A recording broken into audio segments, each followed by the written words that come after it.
அனைத்து இந்திய அண்ணா திராவிட முன்னேற்ற கழகத்தை பொறுத்தவரை பொதுச் செயலாளர் இருக்கிறாங்க, அந்த கட்சிக்கான தொண்டர்கள் இருக்கிறாங்க, அந்த கட்சிக்கான தலைவர்கள் இருக்கிறாங்க.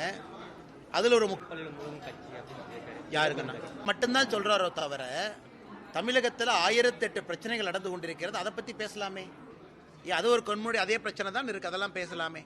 அவருடைய கட்சியில் இருக்கக்கூடிய ஒரு எம்பியே அந்த கட்சியில் இருக்கக்கூடிய மாநில தலைவரை எதிர்த்து அவர் பாட்டுக்கு தனியாக உண்ணாவிரத போராட்டம்னு அவர் ஆஃபீஸில் 4 நாளாக பண்ணிட்டு இருக்காரு. அதை பற்றியெல்லாம் கருத்து சொல்ல மாட்டாங்க. அதனால் இவர்களை பொறுத்தவரை இன்னைக்கு அவங்களுக்கு தெரியும், ஒரு மூழ்குகின்ற கப்பலில் காங்கிரஸ் கட்சி பயணம் செய்து கொண்டிருக்கின்றார்கள். அதில் அண்ணன் செல்வ பெருந்தகை அவரும் அந்த கப்பலில் மூழ்கத்தான் போறார். ஸோ மூழ்கிற கப்பலில் இருந்து இன்னொரு கப்பலை பார்த்து கல்லெடுத்து அடிச்சிட்டு இருக்கிறாங்க. உங்கள் கப்பல் மூழ்குமா, எங்கள் கப்பல் மூழ்குமான்னு. அதனால் செல்வ பெருந்தகை அவர்கள் இந்த வேலையெல்லாம் விட்டுட்டு தமிழகத்தில் காங்கிரஸ் கட்சியை வளர்ப்பதற்கான வேலையில் அவர் ஈடுபட வேண்டும் என்பது என்னுடைய அன்பான அறிவுறுத்தல்.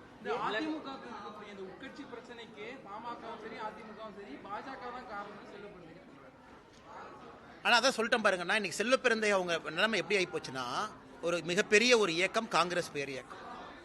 65 வரை தமிழகத்தில் ஆட்சியில் இருந்த ஒரு கட்சி, மிகப்பெரிய மனிதர்கள் இருந்த ஒரு கட்சியில் இன்னைக்கு அண்ணன் செல்வ பெருந்தகையும் இருக்கிறார்.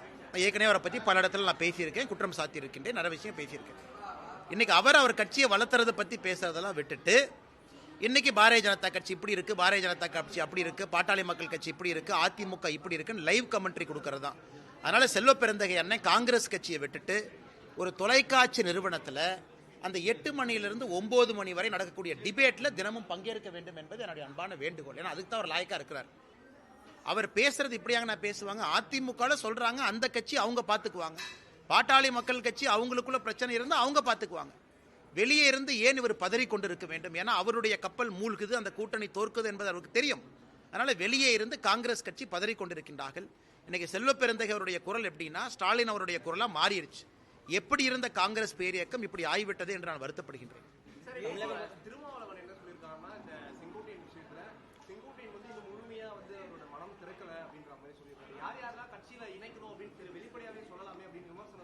ஆனா இன்னைக்கு அண்ணன் திருமாவளவன் அவர்களுக்கு எதுக்குன்னு அக்கறை?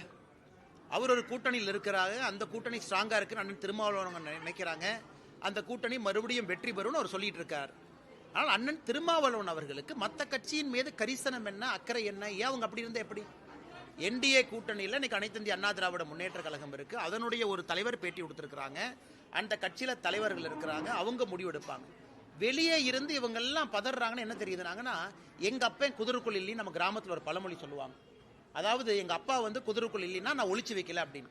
இன்னைக்கு இவர்களாகவே பதற்றத்தில் தமிழகத்தில் நிச்சயமாக திமுக தலைமையில் இருக்கக்கூடிய இந்த ஆட்சி நிச்சயமாக 2026 மறுபடியும் வராது என்பது இந்த பதற்றத்தின் மூலமா எனக்கு தெரியுது. அண்ணன் திருமாவளவனுடைய பதற்றம், அண்ணன் செல்வ பெருந்தகையுடைய பதற்றம் நமக்கு என்ன பாடத்தை சொல்லி கொடுக்குதுன்னா, அவங்க பதற்றத்தில் இருக்காங்க. வெளியே என்ன நடக்குது, அந்த கூட்டத்தில் என்ன நடக்குது.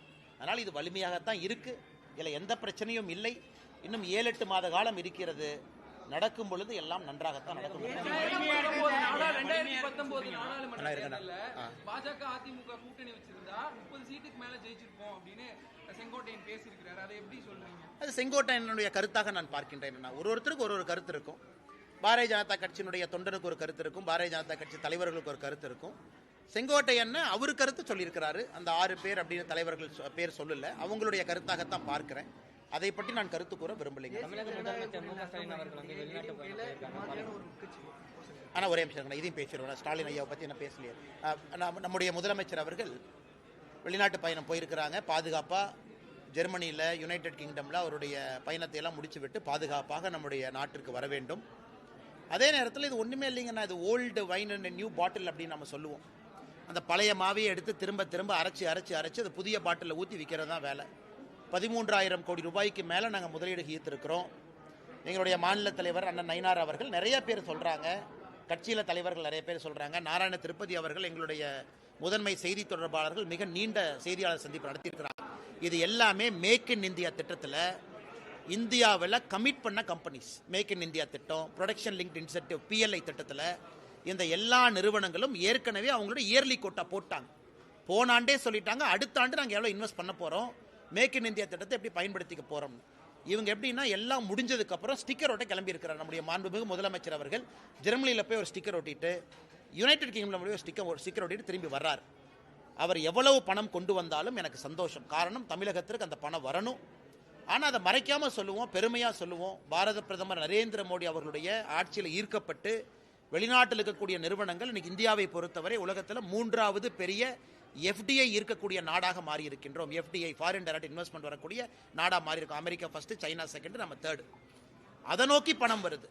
காக்கா உட்கார்ந்து பணங்கா உளுந்த கதையாக ஸ்டாலின் அவர்கள் நான் போனனால வர்றதுன்னு சொல்றது தான் இந்த 21ஆம் நூற்றாண்டினுடைய மிகப்பெரிய கட்டுக்கதையாக நாங்கள் பார்க்கின்றோம்.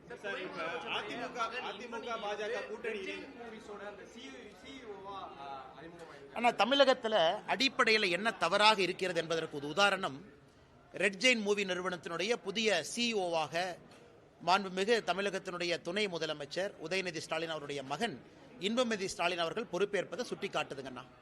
இன்னைக்கு பத்திரிகை துறையில் நீங்கள் நின்றுட்டு இருக்கிறீங்கண்ணா. இன்னைக்கு எதற்காக நாம் 9:30 மணிக்கு உங்கள்கிட்ட பேசுகிறோம் அப்படின்னா உங்களுக்கு மதிப்பு கொடுத்து அந்த 10 கிலோ பேக்கை தூக்கி நீங்கள் வீட்டுக்கு போகிறதுக்கு நைட்டு 11 மணி 3 மணி நேரமாக காத்திருக்கிறீங்க.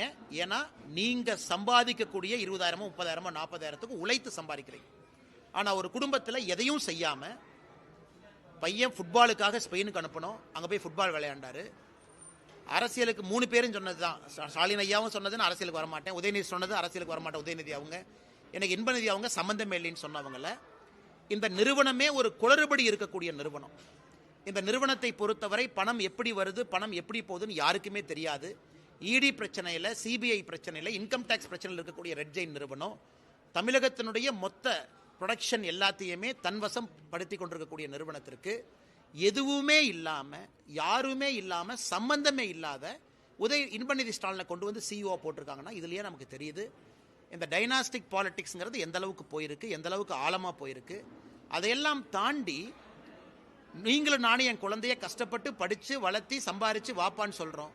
ஆனால் ஆட்சியாளர்களுடைய குழந்தை சுகமாக எதுவும் செய்யாமல் நேரடியாக வந்து உட்கார்றாங்க. அதனால்தான் திரும்ப திரும்ப சொல்லுகின்றோம், அரசியல் மாறணும்.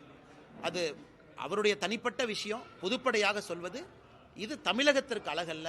ஆட்சியாளர்கள் தன்னுடைய குழந்தையை இது போல பேக்டோர்ல கொண்டு வருவது அழகல்ல என்பது என்னுடைய தனிப்பட்ட பார்வைங்க. அதிமுக பாஜக ஒன்றிணைந்து தேர்தல் கூட்டணிக்கான தேர்தல் பணிக்கான வேலையில தீவிரமா போயிட்டு இருக்கு. செங்கோட்டையன் அவர்களுடைய கருத்து தெரிவிச்சோன்னா தேனி பக்கம் வந்து எடப்பாடி பழனிசாமி பிரச்சாரம் போது பாதிப்பு ஏற்படுது. நான் இன்னைக்கு பார்த்தேங்கன்னா உங்களுடைய செய்தி நிறுவனத்தில் நீங்க அந்த வீடியோ எல்லாம் போட்டீங்க, நான் பார்த்தேங்கன்னா நான் ஏற்கனவே சொன்னது போலன்னா ஒரு கட்சியினுடைய ஒரு தலைவர், மூத்த தலைவர் ஒரு கருத்தை வச்சிருக்கிறாங்க. அந்த கட்சியில் அவர்களுக்கான தலைவர்கள் இருக்கிறாங்க, அவர்கள் முடிவெடுப்பார்கள். இன்னும் நேரம் இருக்கு, காலம் இருக்கு. காலம் இருக்குன்னா இன்னும் 7 மாத காலம் இருக்கு.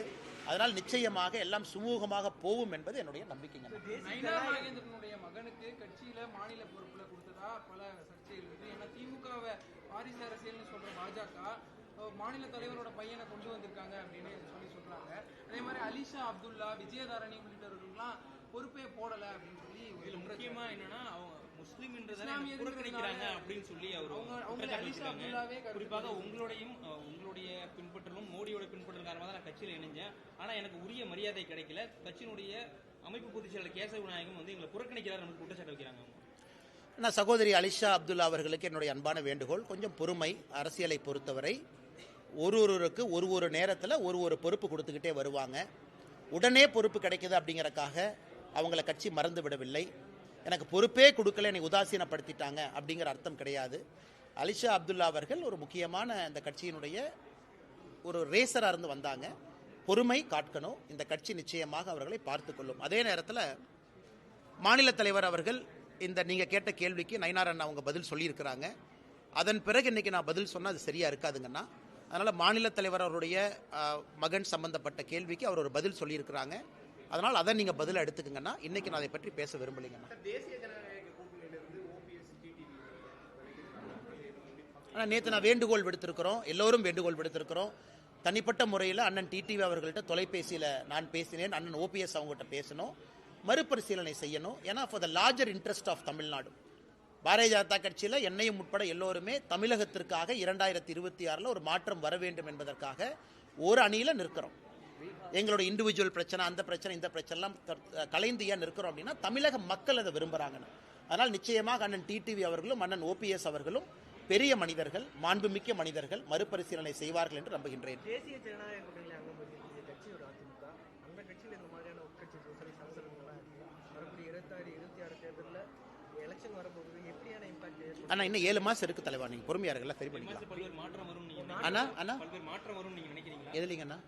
என்டிஏ கூட்டணியில பல்வேறு மாற்றங்கள் வரும் நீங்க நினைக்கிறீங்களா? நான் என்டிஏ கூட்டணி வலிமை அடையும், பொறுமையாக இருங்கன்னா. இன்னைக்கு வந்து எப்பொழுதுமே ஒரு கெமிஸ்ட்ரி எல்லாம் ஜாயின் பண்ணுறோம், சில பிரச்சனைகள் சரியாகும். பாட்டாளி மக்கள் கட்சியை பொறுத்தவரை இன்னும் வலிமையாக வருவாங்க. விஜய் போன்ற புதிய தலைவர்கள் களத்துக்கு வந்திருக்கிறாங்க, அவர்களும் சுற்றுப்பயணத்தை ஆரம்பிக்கிறாங்க.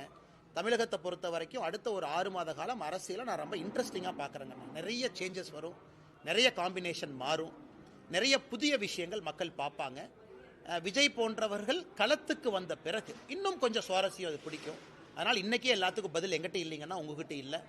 6 மாத காலம் 7 மாத காலம் இருக்குது, பொறுமையாக பேசுவோம். நேற்று நீங்கள் கேட்டீங்க பேசினேன், இன்னைக்கு கேட்டீங்க பேசினேன், இன்னும் 1 வாரம் கழிச்சு பேசுவோம், பொறுமையாக இருப்போம், அரசியல் களத்தை பார்ப்போம். ஜிஎஸ்டி குறைப்பு வந்து ப. சிதம்பரம் சொல்றாங்க பீகார் தேர்தலுக்காகவே இந்த குறைச்சிருக்காங்க அப்படின்னு சொல்லி. ஆனால் அந்த ஜிஎஸ்டியை பொறுத்த வரைக்குங்கன்னா 2017 நாம் கொண்டு வந்தோம். 2025 ஒரு பெரிய மாற்றத்தை செய்திருக்கின்றோம். இன்னைக்கு 2 ஸ்லாபுக்குள்ள 5%, 18%. இது உண்மையாலுமே அரசுக்கு இதன் மூலமாக நேரடியாக 48,000 கோடி ரூபாய் வருவாய் இழப்பு ஏற்பட்டாலும் பொதுமக்களுடைய கையில் அவ்வளவு பணம் இப்போ சேமிப்பாக மாறப்போகுது, அதுவும் அத்தியாவசிய பொருட்கள். அதனால் நிச்சயமாக சிதம்பரம் அவர்கள் ஒப்புக்கொள்வார்கள், ஏன்னா அவர் ஒரு பொருளாதார மேதை, அவர்கள் ஒப்புக்குவாங்க. 2017 அது தேவைப்பட்டது, 4 ஸ்லாப் தேவைப்பட்டுச்சு. ஏன்னா எல்லா மாநிலங்களும் ஒரே நேரத்தில் கிடையாது, எல்லா மாநிலத்திலும் வேட்டு வேற, ஆக்ட்ராய் டாக்ஸ் வேற, ஸ்டேட் டாக்ஸ் வேற. ஒரு ஃபெடரல் சிஸ்டமில் அத்தனை மாநிலத்தையும் ஒன்றாக கொண்டு வருவதற்கு 4 ஸ்லாப் தேவைப்பட்டுச்சு. எனக்கு 8 ஆண்டுகள் கழித்த பிறகு ஜிஎஸ்டி மெச்சூர் ஆயிருக்கு. இன்னைக்கு நம்முடைய நிதியமைச்சர் அவர்கள் தமிழகத்தினுடைய ஒரு செய்தி சேனலுக்கு ரொம்ப எலாபரேட்டாக பேட்டி கொடுத்துருக்குறாங்க. இன்னைக்கு 2025 சிஸ்டம் மெச்சூர் ஆயிருச்சு. இன்னைக்கு 2 ஸ்லாபுக்குள்ள நம்ம வருகின்றோம். இன்னும் 10 வருஷம் கழிச்சு வேற மாதிரி கூட நடக்கலாம், சிங்கிள் டாக்ஸேஷனுக்கு நம்ம போகலாம். படிப்படியாக அதை சென்று கொண்டிருக்கின்றோம்.